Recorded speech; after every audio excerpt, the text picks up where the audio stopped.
አመሰግናለሁ የዓለም የዲፕሎማሲ ማዕከል የአፍሪካ የከተሞች ፊት አውራሪ ሆነችው አዲስ አበባ በየሳምንቱ በርካታ አጀንዳዎችን ታስተናግዳለች። እነዚህ አጀንዳዎች ደግሞ የትውልድ ድምጽ በሆነው አዲስ ሚዲያ ኔትወርክ ሽፋን ይሰጣቸዋል። በሌሎች መገናኛ ብዙሃንም እንደዚሁ ሽፋን የሚያገኙ ይሆናል። ዛሬ ደግሞ በሳምንቱ የተከወኑ አበይት ጉዳዮችን እንደዚሁም ደግሞ አንኳር ነጥቦችን መርጠን ወደ እናንተ እናደርሳችኋለን። በሳምንቱ የተከወነ አበይት ጉዳይ ለበርካታ ጥቁሮች ነፃ መሆን ተምሳሌቱ የአድዋ በዓል የተከበረው ባሳለፍነው ሳምንት ነበር።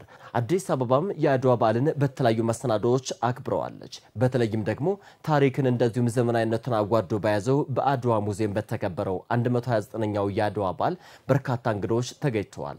የኢፌዴሪ ፕሬዝዳንት ታዬ አጽቀሥላሴም በዚህ በአድዋ በዓል ላይ ተገኝተው መልእክትን አስተላልፈዋል። በተለይም አድዋ ትናንትን ዛሬን እንደዚሁም ነገን የሚያገናኝ ከዚህ በተጨማሪ ለኢትዮጵያ ብቻም ሳይሆን ለአፍሪካውያንም ብቻ ሳይሆን ለጥቁሮች ነፃነት እንደዚሁም ደግሞ አሁን ላለው ማንነትና አጠቃላይ አብሮነት ትልቅ መስተጋብር ያለው ከዚህ በተጨማሪ ኢትዮጵያውያን አርበኞች የራሳቸውን አሻራ ያስቀመጡበት ስለመሆኑ ሐሳብን አስቀምጠዋል። በዚህ በአድዋ በዓል ላይ እንግዲህ ፊልድ ማርሻል ብርሃኑ ጁላም ተገኝተው ነበር። እርሳቸው መልእክት አስተላልፈዋል። በተለይ ኢትዮጵያውያን ከዚህ ቀደም ልዩነትን አጥፍተው በአብሮነት ተመው ጥላትን አሸንፈው ድልን ተጎናጽፈዋል።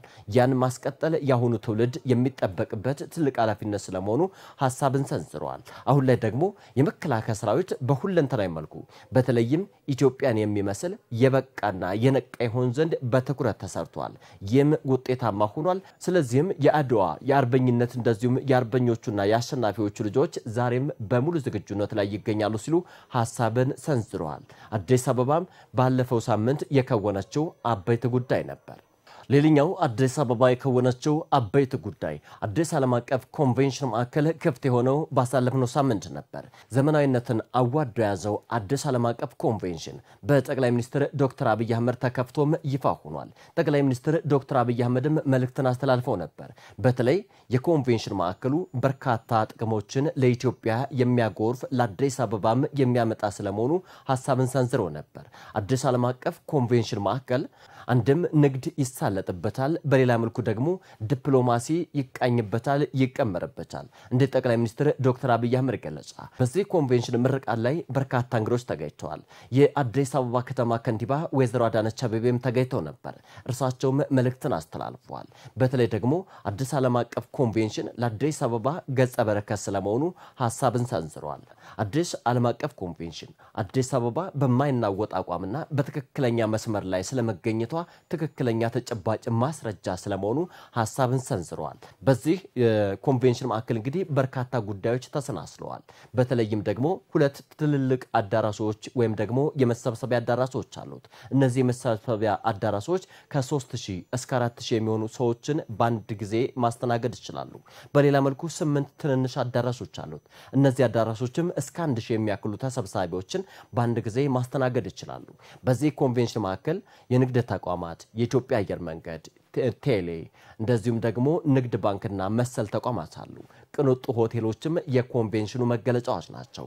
ኮንቬንሽኑ እንግዲህ በተለይም የአዲስ አበባን የቱሪዝም ማዕከልነት ከፍ የሚያደርግና የሚያልቅ በተለይም ደግሞ በኮንፈረንስ ቱሪዝም አዲስ አበባ እያስቀመጠች ያለውን አሻራ የሚያጎላ ስለመሆኑ ይነገርለታል። አዲስ ዓለም አቀፍ ኮንቬንሽን ለበርካቶች ክፍት ሆኖ በርካቶችም እየጎበኙት አድናቆታቸውንም እየገለጹለት የሚገኝ ለአዲስ አበባ ባሳለፍነው ሳምንት የተበረከተ አዲስ ገጸ በረከትም ነበር። ሌላኛው በዚህ ሳምንት የተከወነ አበይት ጉዳይ የትውልድ ድምጽ የሆነው አዲስ ሚዲያ ኔትወርክ ዛሬም የትውልድ ድምጽነቱን ለማረጋገጥ ከአዲስ አበባ ትምህርት ቢሮ ጋር የፊርማ ስነ ስርዓትን ከውኗል።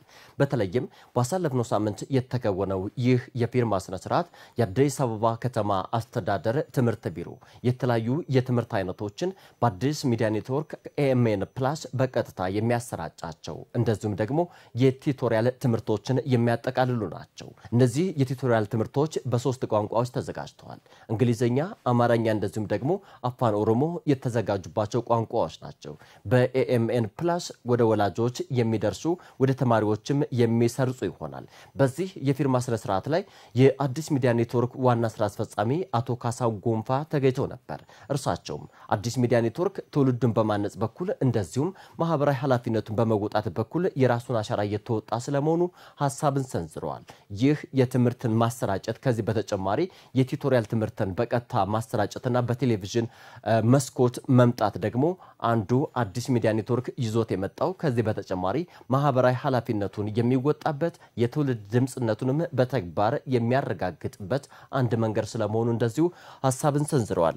የአዲስ አበባ ከተማ አስተዳደር ትምህርት ቢሮ ኃላፊ ዶክተር ዘላለም ሙላቱም ሐሳብን አስተላልፈው ነበር።